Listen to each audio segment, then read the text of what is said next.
Bom dia a todos, né? Hoje vamos falar um pouco sobre a disciplina de controle ambiental. Na aula anterior nós temos visto quais são os impactos positivos e negativos de uma hidrelétrica. E o exemplo foi a hidrelétrica de Belo Monte. Por que eu passei essa visão para vocês das hidrelétricas, né? Porque tudo que nós trabalhamos, que tem uma ação do homem em forma de construção, existe um impacto. Esse impacto também pode ser negativo. Muitas pessoas pensam assim, mas é um recurso renovável, não existe impacto. Existe de toda forma. Para não existir impacto, não existir ação do homem, ou ação antrópica, que muitos livros falam mais em ações antrópicas, tá certo? Mas é a mesma coisa do que a ação do homem. Então, vejam, todas as ações, modificações que ocorrem em qualquer ambiente, eles vão provocar impactos negativos, tudo bem? Essa temática da hidrelétrica de Belo Monte, para vocês verem os impactos positivos de uma construção, existem milhões de impactos positivos numa construção, e também existem impactos negativos. Impacto negativo é migração de peixes, como muitos colocaram, impacto negativo com a atividade ribeirinha, próximo, índios ou pessoas que estão próximas, inundações de alguns locais também. O pessoal pode provocar inundações de centros próximos por causa desses barramentos mal construídos, às vezes, tá certo? Às vezes provoca uma modificação em toda a dinâmica do ecossistema. Então, são muitos impactos negativos na construção de uma barragem, tá certo? Então, vamos lá. A aula de hoje é com relação à utilização desses recursos. Na verdade, a utilização desses recursos, para ter uma produção, hoje a gente vai falar de sustentabilidade, para ter uma produção sustentável e recursos que são utilizados, tem que ter uma taxa de renovação adequada ou correlativa ao que foi retirado. Como assim, Gonzaga? Um exemplo, tem muitas empresas que elas retiram madeira, só que cada árvore que elas retiram, elas plantam 5 ou 6 árvores. Por quê? Porque vai dar uma taxa de renovação naquele ambiente. Se a gente não fizer essa taxa de renovação, igual alguns recursos que eu falei, tem recursos minerais que eles renovam, só que tem muito tempo, eles gastam muito tempo até essa renovação.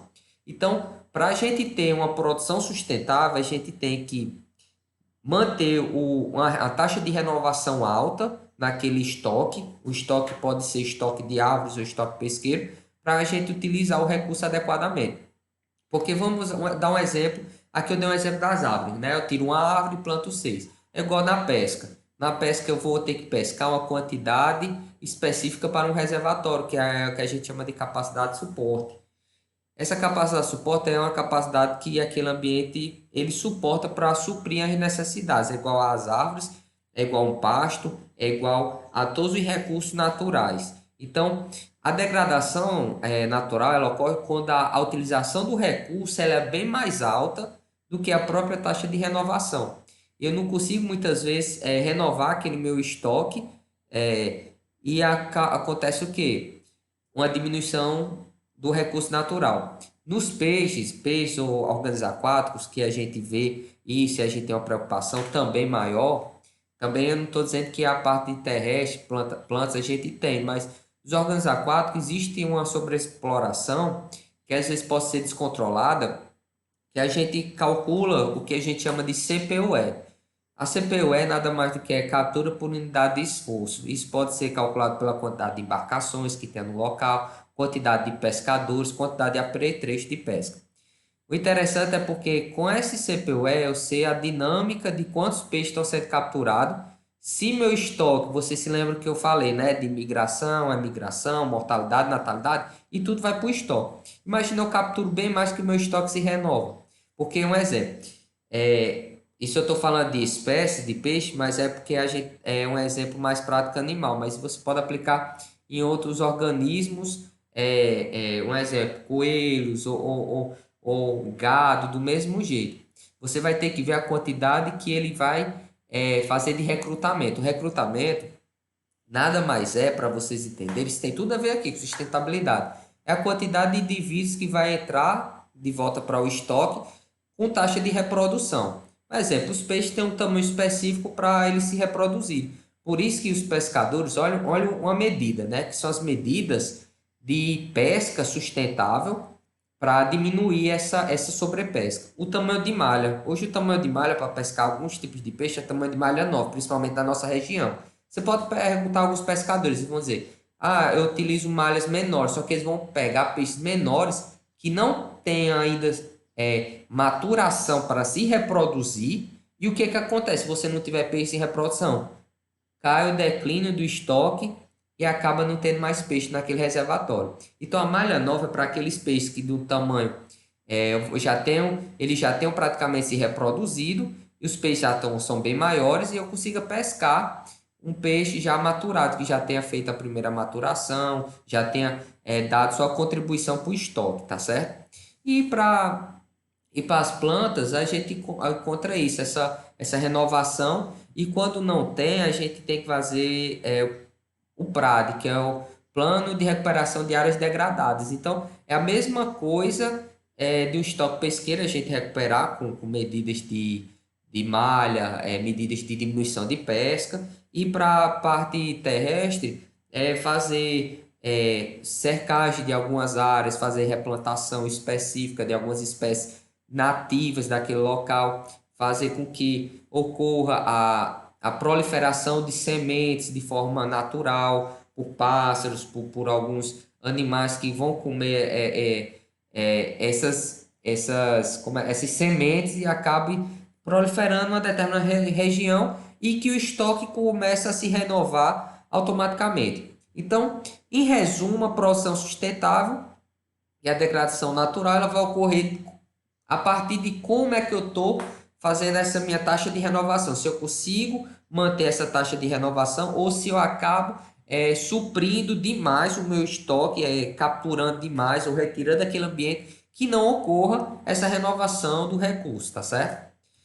E nisso a gente fala de sustentabilidade, que nada mais é o conceito que é a capacidade do sistema terrestre, aquático, que ele consiga se renovar de forma que eu consiga retirar do ambiente os recursos que eu preciso como ação humana, né, e que o ambiente consiga se renovar. Então a gente se reparte para aquela parte do estoque, dos recursos. Então a sustentabilidade nada mais do que isso. É utilizar de forma adequada os recursos naturais, que eu possa ter um recrutamento, que possa ter uma taxa de renovação do meu estoque, que não ocorra um desequilíbrio ambiental. Se a partir do momento que ocorre um desequilíbrio ambiental, eu estou consumindo demais e não está tendo uma renovação desse recurso, vai ocorrer o que a gente chama de poluição, que nós vamos ver nos próximos tópicos. Então, isso é sustentabilidade. Então, se vocês quiserem parar para ler esse conceito, é interessante, ele cai muito em concurso, então é uma abordagem mais simples do que a sustentabilidade. Mas vejam assim, que é como eu devo utilizar meu ambiente de forma que ele pode se sustentar, que ele possa se renovar de forma que não provoque nenhuma poluição nem impacto, tá certo? Ou impactos muito grandes. Então, isso é o termo de sustentabilidade. A maioria das empresas elas estão trabalhando com sustentabilidade. Por isso, muita gente pergunta, Gonzaga, mas por que falar de controle ambiental? Olha, imagine um supermercado, a quantidade de papelão que solta por causa da produção. O que eles estão fazendo? Estão fazendo reciclagem daquele papelão. É algo sustentável. Pior seria se eu estivesse jogando no ambiente ou jogando em locais inapropriados. Aí o que aconteceria? Ia produzir a poluição. Então as empresas estão voltando para essa parte de gestão sustentável dos recursos que estão presentes. Energias renováveis,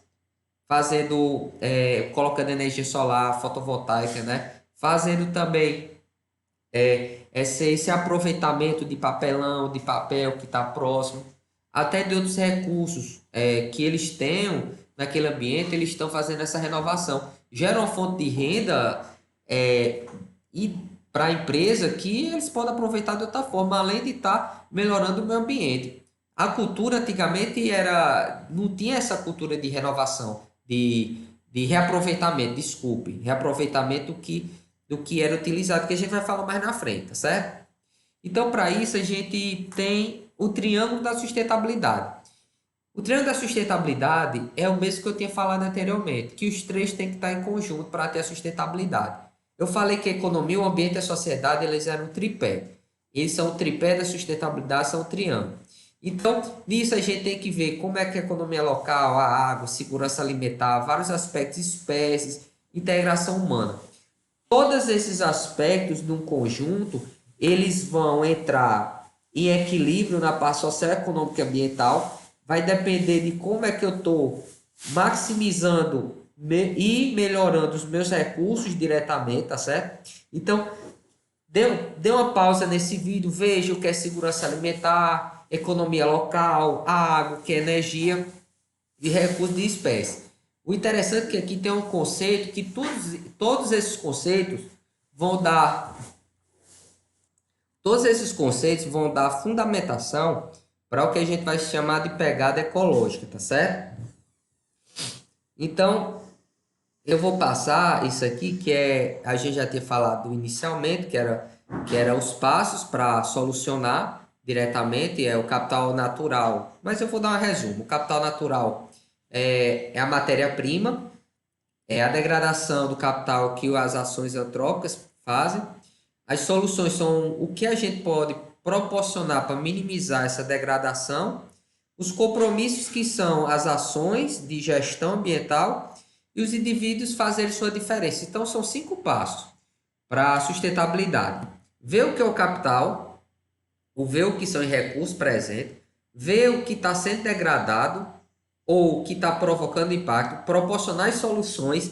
As soluções, elas muitas vezes são muito bonitas no papel, mas vocês têm que abordar e aplicar essas soluções. Como você, como profissional da área de segurança ou profissional de qualquer outra área, tudo que você trabalha, ele vai gerar vai gerar uma poluição, um resíduo diretamente. Nesse resíduo você tem que procurar as soluções. E essas soluções são os compromissos para o futuro. São o planejamento e como é que eu vou abordar. Tanto de forma individual como de forma empresarial. Então, se você pensar nos 5 passos, você pode criar uma forma sustentável de gestão e gerenciamento de recursos líquidos e sólidos, tá certo? No geral. Vamos lá. Isso aqui, pessoal, eu quero que vocês dêem uma parada e leiam o que é a sociedade sustentável, tá certo? Que é tudo isso que a gente falou. A revolução ambiental é o que eu tinha falado, né? É a extinção da poluição e a preservação de hoje. A ênfase atual é a ênfase sustentável, tá certo? Como era que ela se comportava. Eu quero voltar para a pegada ecológica nessa aula. O que é a pegada ecológica? Para a gente dar uma abordagem. Eu dei aquela pular naqueles 2 slides porque a gente já tinha falado anteriormente, mas se vocês quiserem parar e dar uma lida, pode ficar à vontade. Mas a pegada ecológica é como se fosse o tipo ou a pegada que uma determinada população ou um determinado indivíduo ou um determinado país eles proporcionam a partir do que os recursos gerados. Como assim, Gozar? Quer dizer assim, quanto é que de recurso eu vou gerar como pessoa, como país ou como população dentro do mundo. Então, um exemplo. Quando eu botei esse gráfico aqui, os Estados Unidos, a pegada ecológica dos Estados Unidos, hoje, a pegada é uma marca, né, que ele faz. Hoje, para os recursos que os Estados Unidos ele consome diretamente como país, tá certo? Ele precisaria, para manter o padrão que ele está tendo, na faixa de 9,6 planetas terras. Então, a pegada ecológica é isso. É o impacto que ele está provocando de consumo. Ele está consumindo diretamente os recursos naturais e quanto é que eu precisaria para manter isso? Olha, veja bem. Outro exemplo. A Holanda. Já certo? Isso aqui é a pegada ecológica per capita. Por hectares por pessoa. Tem por hectares normal, mas vamos lá. A Holanda precisaria de 3,8 países para manter o consumo dos recursos naturais, já ainda 0,8 planetas terras. Então, cada população ela tem uma pegada ecológica. Eu vou colocar no link na descrição, que vai ser a atividade de vocês. Olha, primeiro tem que assistir o vídeo para entender o que é pegada ecológica. Lá vai ter quanto é que você consome de recursos naturais, de carne, tudo isso influencia. A gente dá para calcular pegada individual. Quanto é que seria minha pegada no planeta Terra. Então, a pegada ecológica é essa. É quanto de consumo dos recursos naturais para manter meu padrão, para manter a necessidade de vida, né? Alguns países precisam de mais. Hoje, se eu não me engano, o Brasil, pelos recursos que ele absorve, precisaria de 4 planetas Terra se continuasse mantendo. Então, a sustentabilidade é isso. É diminuir essa pegada ecológica. Porque imagine, precisar de 10 planetas para 10 planetas dos Estados Unidos é uma grande pegada ecológica. Então, eles estão consumindo demais os recursos naturais deles e de outros países, tá certo? Olha ainda como é baixo, 0,8.